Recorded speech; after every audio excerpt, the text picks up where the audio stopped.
about it. It is of your mercies you are not consumed. Thank you for preserving us to see this last Sunday and to hear from you. I pray that the word this day that they come in the fullness of your power, in the fullness of inspiration, and the option and grace. In Jesus' name I pray. Amen. Praise the Lord. Hallelujah. Philippians chapter 3, I read from verse 10 to 15. What I'm talking about is passionately pursuing Christ's fullness. Passionately pursuing Christ's fullness. Philippians 3:10, that I may know him and the power of his resurrection and the fellowship of his sufferings, been made conformable unto his death, if by any means I might attain unto the resurrection of the dead. Not as though I had already attained, either we are already perfect, but I follow after, if that I may apprehend that for which also I am apprehended of Christ Jesus. Brethren, I do not count myself to have apprehended, but this one thing I do, forgetting those things which are behind, and reaching forth unto those things which are before, I press toward the mark for the prize of the high calling of God in Christ Jesus. Let us therefore, as many as are perfect, be thus-minded, and if in anything you be otherwise minded, God shall reveal even this unto you. Passionately pursuing Christ's fullness.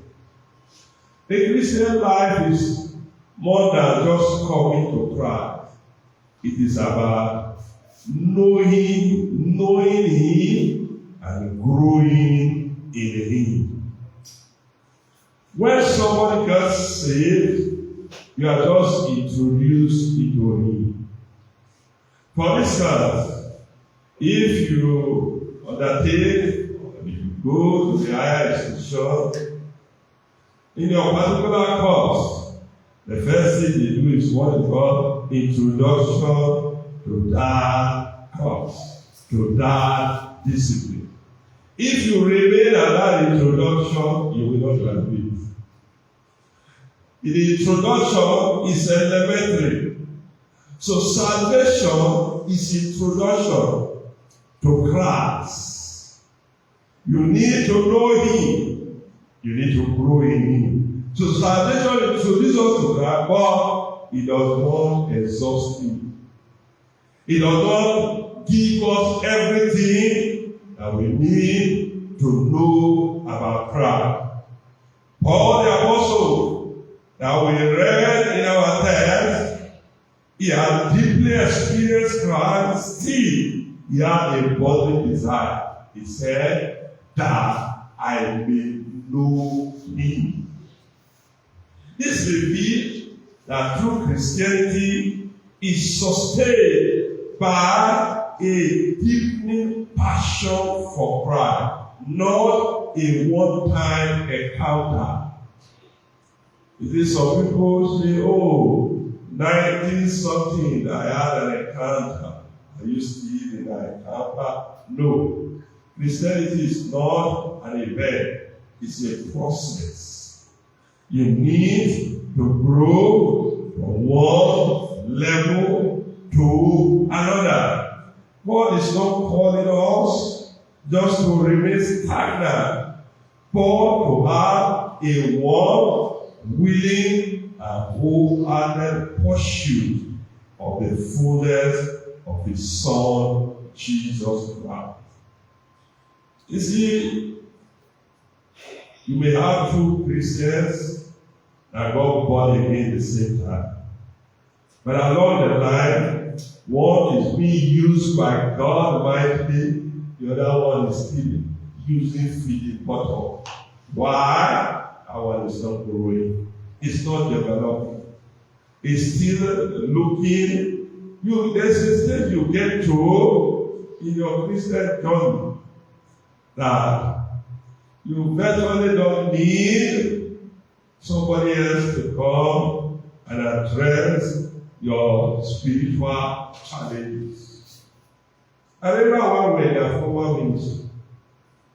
Those of people, when they talk about crusade or revival session, they are very excited. It's good to be excited.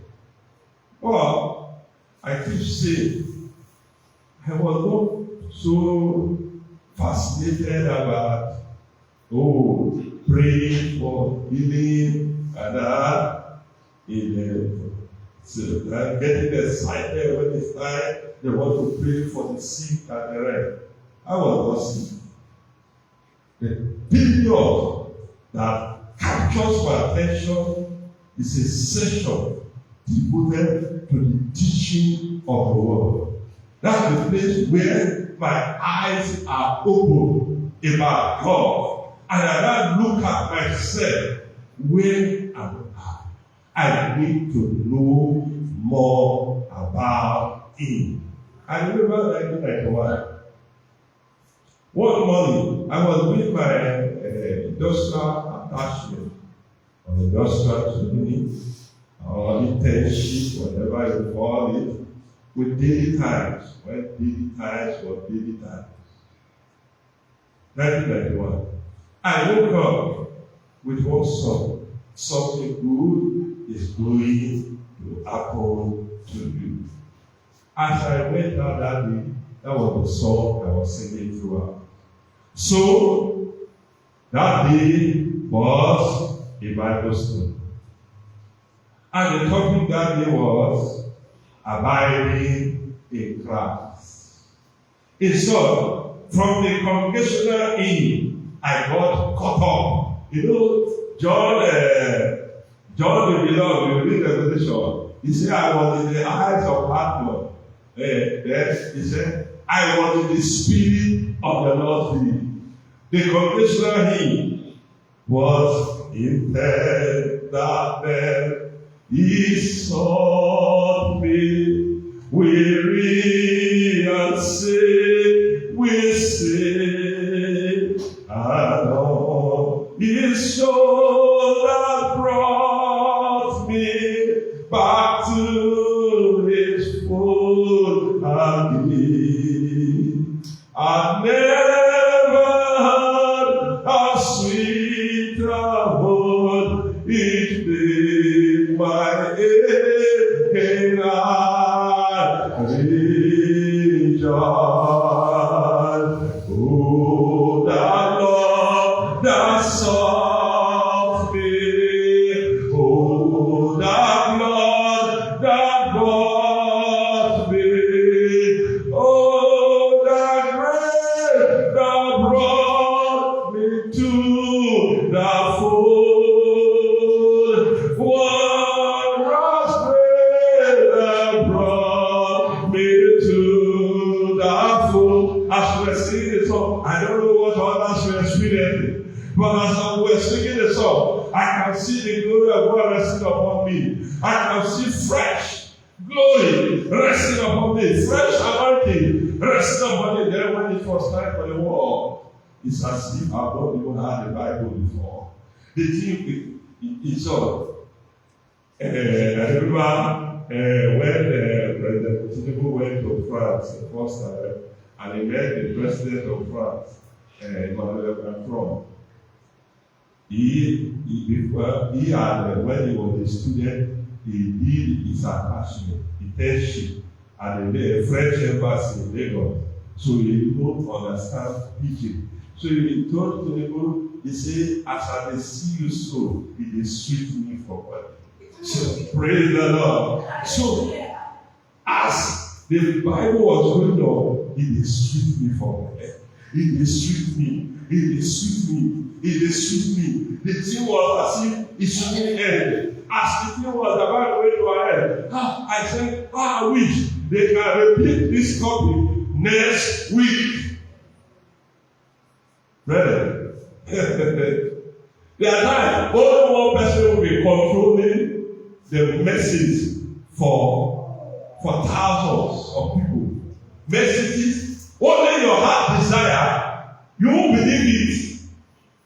The next Bible study was abiding in Christ. The pastor said, you were saying that they should repeat it, so we are repeating. When your heart is on Christ, and you desire to know more about it, God will say, He said, know what the Bible says. That if you are not close to me, before you call what I want, He will hear. And while you are yet speaking, He will answer. So, we need to learn to know you. Third part, we are going to look at what? Passion for Christ. Peculiar person.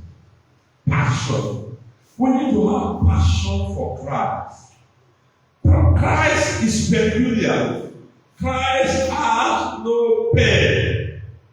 He has no duplicate. It's what the Bible says, He is the express image of the Father. No man on earth.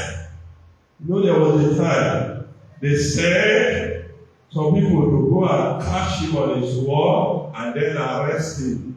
As they got there, as Christ was preaching the gospel band, and people that came to arrest him, like what our sister said, the testimony our sister gave, that somebody went to the forest to go and arm one believer that was singing. As the believer was singing, the weapon in his hand fell down. The same way, people that went to arrest him, I believe as he said, rise up and let us pray. They rose up. Pray, they started praying. So after the meeting, they forgot that they came to arrest him. They went back to the people that sent them. They said, you didn't believe it? They said, never must go like this man. Christ is incomparable. Christ on earth, there's no one like him. There is some. There's no one like Jesus. There's no one like him. There's no one like Jesus. There's no one like him. I walk, no, I searching, no one, I come around, no, there's no one like me. It is unique. We need to have passion for Him. Passion for Christ, peculiar person. At the heart, at the foundation of this pursuit of Christ is not activity. So people think when you are busy jumping like that. No, that is not the first thing God wants. He wants affection for Christ. You remember Mary and Martha? You know what this?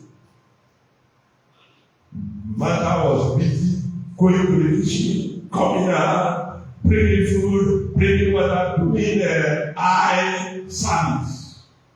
And then was even not trying to say, Master, are you not concerned that the baby is so sad here and it's not doing anything? He said, Martha,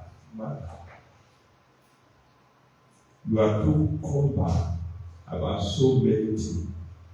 One thing is needful, and Mary has chosen that path. So, the first thing God wants is to have fellowship with Him, have affection for Him. And this involves a loving desire for intimate fellowship. That God said that I may know Him.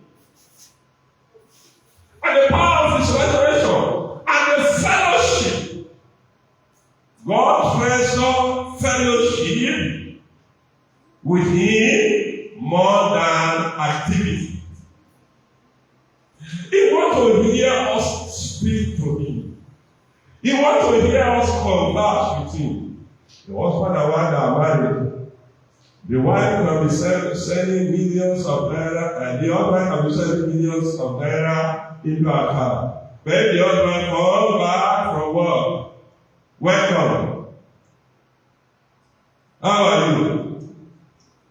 No talking. The wife, that money will mean nothing to the wife. Many things will run through her mind. Has any woman captured him? Is he planning to divorce me? Have I offended him? Fellowship. A loving desire for intimate fellowship. Paul said, and the fellowship of his suffering. Look at John 17, verse 3. John 17, verse 3. Knowing Christ involved a desire for intimate fellowship. John 17, verse 3. And this is life eternal, that they might know you, the only true God, and Jesus Christ, whom you have sent. And the first thing, that I may know him, that I may know him, that I may know him, that I may know him. You have to know him before his power. You have to know him before his fullness. You have to know him. More about Jesus, whom I know. You have to know him. Have you known him as a Savior?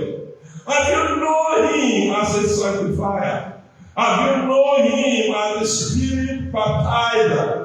Have you known him in his suffering? Have you known him in his loving nature? Have you known him in his meekness? Have you known him in his graciousness? I pray that God will open our eyes. When you know him, you see him, and know him is more than enough. Knowing Jesus is more than knowing the president of any nation.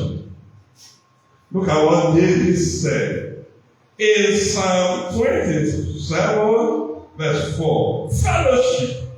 You see, this fellowship involves first your personal fellowship with him. In your quiet time, in your devotion, in your study of the word, in your communion with him. I come to the garden alone, while the dew is still on the roses, and the voice I hear for the Almighty, the Son of God, the loses, and he walks with me, and he talks with me, and tells me I am his own, and the joy we share as we share his day, none ever has ever known. You remember when they went to the Mount of Transfiguration, Peter said, Lord, let us stay here. Let's not go back to our worlds. But Peter, one of your wife and your children. When you know God and you experience him, it should be the greatest desire of your life. In Psalm 24, 27, verse 4, one thing have I desire of the Lord.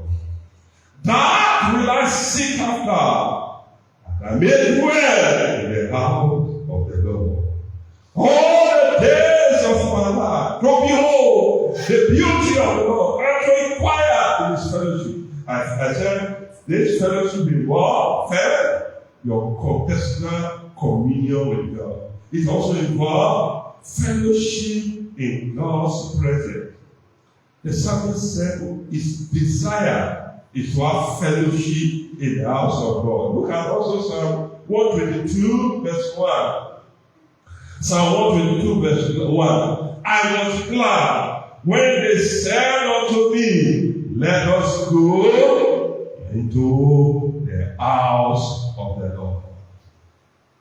Number 2, there must be a lingering delight in knowing Him. The pursuit of Christ is not to be rushed. It has to be cultivated and sustained. Some people knew Him, but they don't know Him again. You have to strive to know Him more about Him, more of His love, more of His grace. Hosea chapter 6 in verse 3. Hosea chapter 6 verse 3. We're talking about passion for Christ's peculiar person. That is the first part.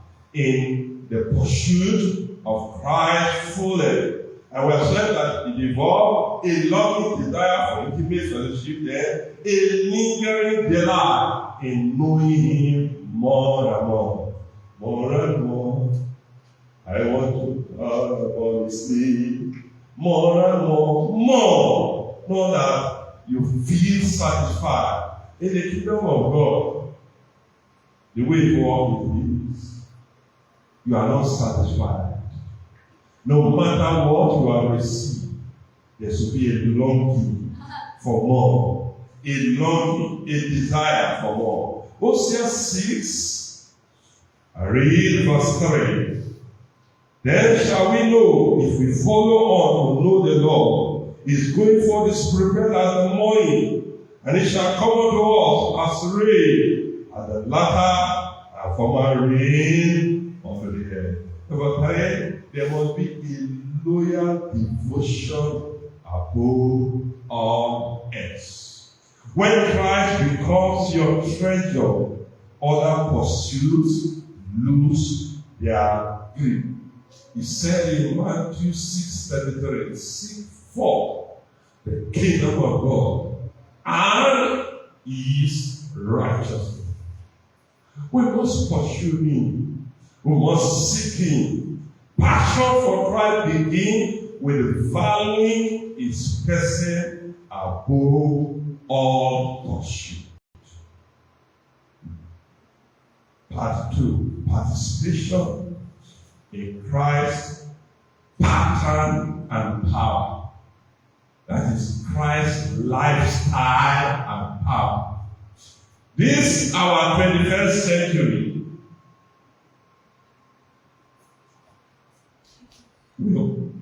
We see a very, very disturbing pattern. People only want the power of God. They don't want to follow His pattern. They don't want to follow His lifestyle. They don't want to follow His example. The two are inseparable. If you pursue power without His life pattern, you may end up getting strange power. Because that is power only comes upon those that are like Him. Let's look at that. In Hebrews chapter 1, verse 9. Hebrews 1, 9. Hebrews 1, 9. Thou hast loved righteousness and hated iniquity. Therefore God, even thy God, has anointed you with the oil of gladness above your fellows. If a man purge himself from these, he shall be a vessel unto honor, sanctified and made for the master's use. So, to pursue Christ's fullness is to partake both in His power and in His power. This involves one, experiencing the power of his resurrection. This resurrection power is a transforming power. It's a victorious power. Power for victory over sin, spiritual authority, and effectively. You need to pursue that. You need to be like Paul, and I may know him, and the power of the resurrection, and the fellowship of his suffering, being made conformable unto death, which he wrought in Christ when he raised him from the dead, and set him at his own right hand in the heavenly places. It also involved embracing the fellowship of his sufferings. That is where no more about him. It will permit some things to take away some drugs, what the Bible calls drugs. Some things in us that are competing with his nature, competing with his glory, competing with his person. Look at Malachi chapter 3. I will read verse 2 and 3. Malachi chapter 3, verse 2 and verse 3. You cannot be molded into the image of Christ if he does not refine you and purify you. And one means we only use the blood of Jesus, we only emphasize the blood of Jesus, the word of God. No, it goes beyond that. Yeah, it's what they call the refining fire. In Malachi 3, 2 and 3. Who may abide the day of his coming, and who shall stand when he appears? For it's like a refiner's fire, and like a fuller's soap. And he shall sit as a refiner, and purifier of silver. And he shall purify the sons of Levi, and purge them as gold and silver, that they may offer unto the Lord an offering in righteousness. And what are the things he uses in refining us? Look at Isaiah 48 in verse 10. Isaiah 48 verse 10. Isaiah 48 verse 10.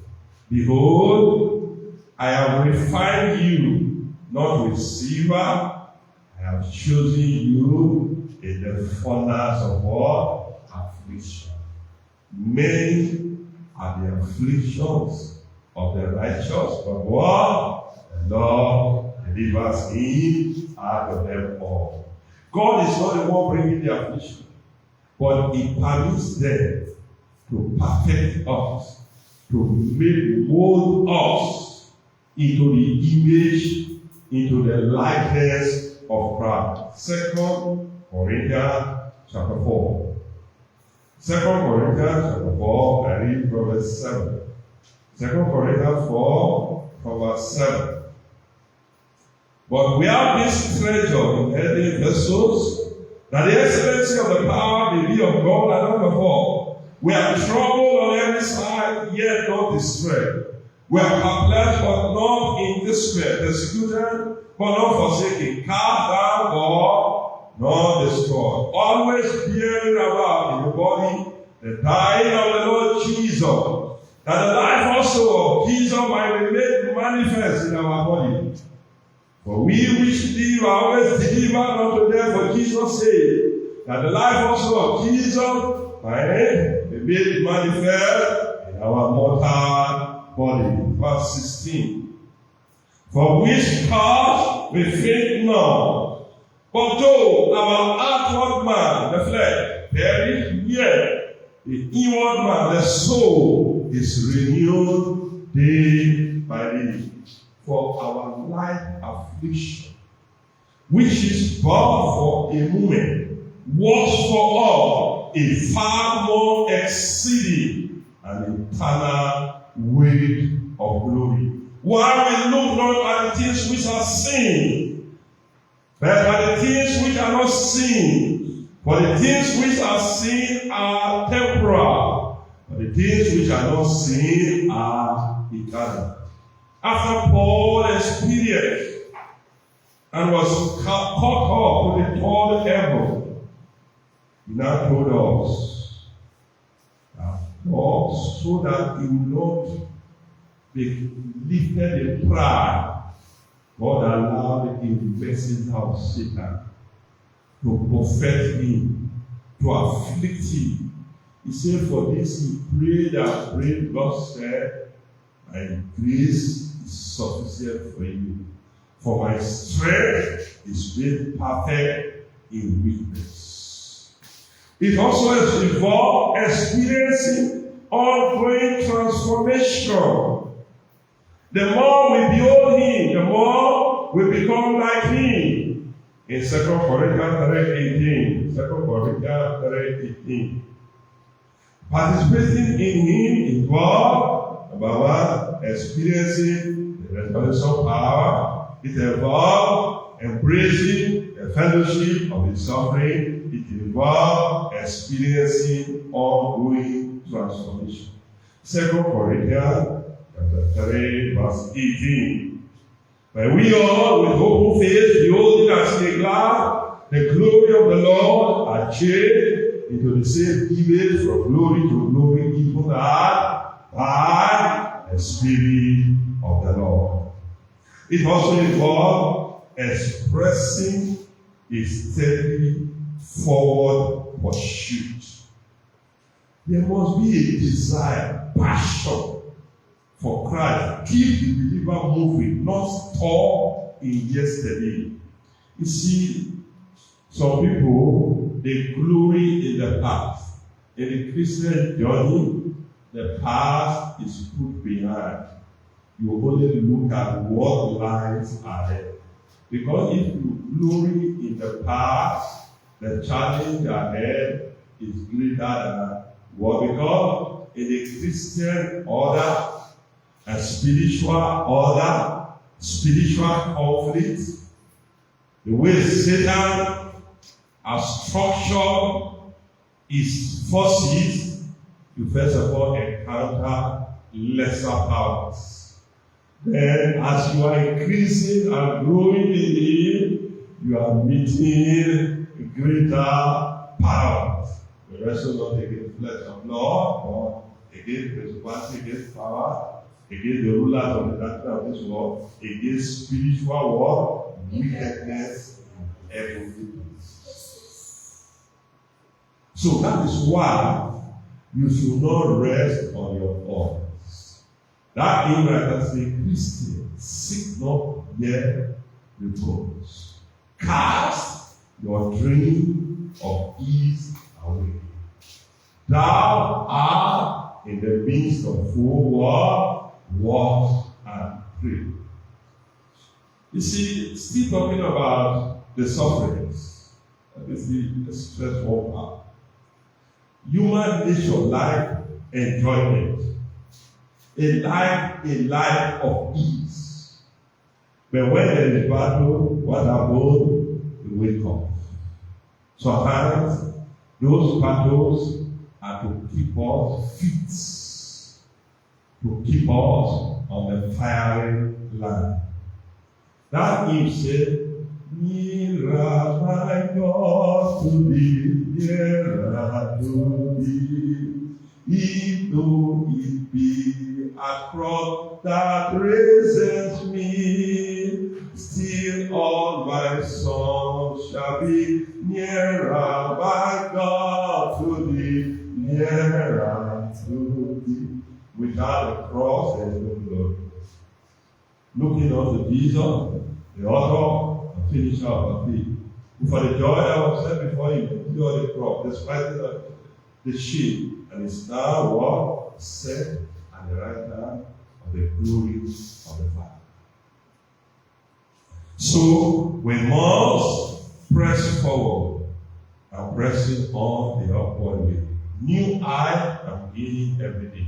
Still praying as I walk, nor plant my feet walk on the higher ground. Philippians chapter 3, verse 12.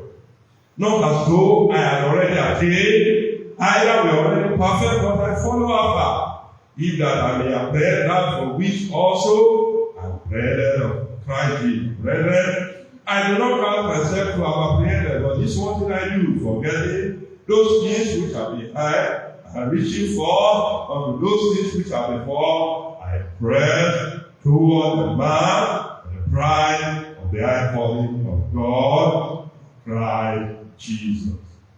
It also entails exhibiting a settled focus on the prize. There's a prize, there's a goal, there's a man. The prize is living with Christ in eternity. And any other thing you pursue is secondary.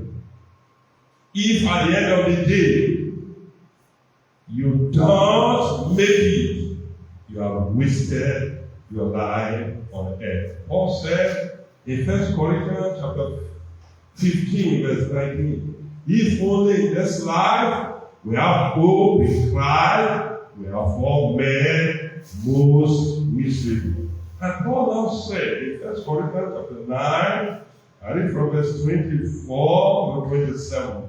1 Corinthians 9, 24.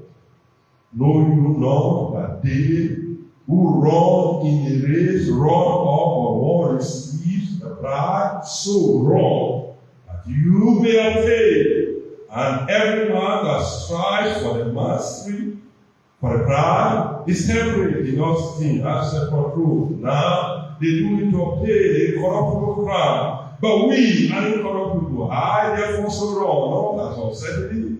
So fight I, not as one that is dead, but I keep my body under and bring it into subjection, lest that my enemy, when I preach to others, I myself should walk with you. It has to be. That would be terrible if on the last day, after all your toil and year, the Lord says, depart from me, I never know you. So, passion for Christ is proven by persistent pursuit, persistence in pursuing Him. Having gone to the last part, prophets of Christ's perfect personality. When you have the fullness of Christ, what do you stand to pay? Number one, you have power for daily victory. 1 John 4:4. You are God, little children, and I will call them. Become greater. Somebody say greater. Is he that is in me, than he that is in them. So the more of Christ you experience, the greater your victory. It also gives us purity in life and conduct. Every man that has this hope in him does what? Purifies himself, even as what is pure. Then when you are growing in Christ, there is peace and stability. Isaiah 26 verse 3. Mark the perfect man, and behold the upright. But the end of that man is what? Peace. Bible says great peace. Psalm 109 verse 165. Great peace have they which love the Lord, and nothing shall offend, shall harm them. It gives you purpose in kingdom living. Christ's fullness aligns you with divine purpose. You are not wandering here and there. You know your focus in life. Then it gives us power for service. Somebody say power. You shall receive power after the Holy Ghost is what? Come on. Today, you will experience that power. Amen. The signs shall follow them that believe. In my name, they shall cast out devils. They shall speak with new tongues. If they drink anything, it shall not harm them. Behold, I give you power over all the power of the enemy. And nothing, somebody said nothing, shall my enemy hurt me. Above all, there will be a pride of eternal reward. Amen. Look at 2 Timothy chapter 4. 2 Timothy chapter 4. I read verse 7 and 8. 2 Timothy 4:7. I have fought a good fight. I have finished my course. I have kept the faith. Henceforth, there's laid up for me the crown of righteousness, which the Lord, the righteous judge, shall give me another day, and not to me only, but unto all also. And Lord is appearing. The deeper your pursuit of Christ, the richer your experience of His life. God is not calling us to just believe in Him, but to pursue Him passionately and experience His fullness. Passion must lead to participation. Participation must lead to perseverance. And perseverance will result in profit. Christ's fullness is available, but it is revealed to those who pursue Him passionately. That I may know Him and the power of His resurrection. So rise up and go to the Lord in prayer. Tell the Lord, I want to know